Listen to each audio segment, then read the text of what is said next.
বড় বড় রেস্টুরেন্টে আপনারা এমন চিকেন ললিপপ অনেক খেয়েছেন, বাট সেম কি পদ্ধতিতে করলে একদম বড় বড় রেস্টুরেন্টের মতন হবে সেটাই আজ খুব সহজ পদ্ধতিতে করে দেখাবো। আজকের রেসিপি রেস্টুরেন্টের স্টাইলের মুচমুচে চিকেন ললিপপ। তাহলে রেসিপিটা দেখতে থাকুন।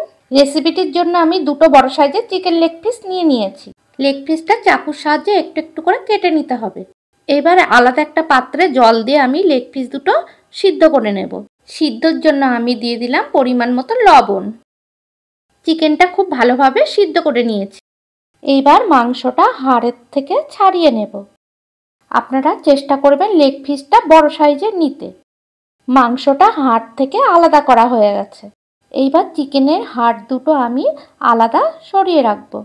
দিয়ে দিলাম একটা ছোট সাইজের আলু সিদ্ধ। দিয়ে দিলাম পরিমাণ মতন লবণ।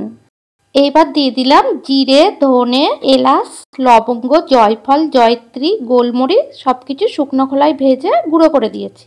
দিয়ে দিলাম পরিমাণ মতন লঙ্কা গুঁড়ো আর 1 চামচ কর্নফ্লাওয়ার। এইবার দিচ্ছি আদা রসুনের পেস্ট। এখানে আদা রসুন বাটা দিতে পারো তোমরা। এইবার সবকিছু খুব ভালোভাবে মেখে নেব। চিকেন মাখাটা আমি ভালোভাবে লম্বা আকারে শেপ দিয়ে নিয়েছি। এবার হাড়ের মধ্যে আমি ভালোভাবে চেপে চেপে লাগিয়ে দেব। ভালোভাবে চেপে চেপে ললিপপ আকারে শেপ দিয়ে নিতে হবে। তোমরা একটু ভালোভাবে দেখলেই বুঝতে পারবে। খুব ইজি ললিপপটা করা। দেখো আমি একটা ললিপপ আকারে শেপ দিয়ে নিয়েছি। একই পদ্ধতিতে আমি আর একটা শেপ দিয়ে নিলাম। এইবার একটা পাত্রে আমি একটা ডিম ভেঙে নিয়েছি। ডিমের মধ্যে পরিমাণ মতো লবণ দিয়ে আমি ডিমটা ভালো করে গুলে নিয়েছি। এইবার ললিপপটা ডিমের মধ্যে ভালোভাবে মাখিয়ে নেব। দুপাশে খুব ভালোভাবে ডিমটা আমি মাখিয়ে নিয়েছি। এবার ব্রেড ক্রাম্বসের মধ্যে দিয়ে দিলাম।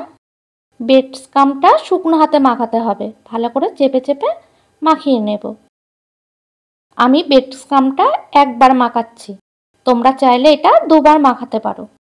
তাহলে একবার ব্রেড ক্রাম্ব মাখানো হয়ে গেলে আবার একবার ডিমের গোলায় চুপিয়ে নিতে হবে। তারপর একই পদ্ধতিতে ব্রেড ক্রাম্বস মাখাতে হবে। একটা ব্রেড ক্রাম্বস মাখিয়ে নিয়েছি আর একই পদ্ধতিতে আর একটা রেডি করে নিয়েছি। ললিপপগুলো ভাজার জন্য আমি কড়াইতে সাদা তেল গরম করে নিয়েছি। এইবার ললিপপগুলো ভেজে নেব। ভাজার সময় গ্যাসের আঁচটা লো মিডিয়ামে রাখতে হবে। তোমরা ললিপপটা 10 মিনিট ব্রেড ক্রাম্ব মাখিয়ে রেখে দেবে। এটা ফ্রিজেও রাখতে পারো, বাইরেও রাখতে পারো। তাহলে ব্রেড ক্রাম্বগুলো ভালোভাবে সেট হয়ে যাবে। ললিপপ দুটো আমি ভালোভাবে দুপাশ লাল লাল করে ভেজে নিয়েছি।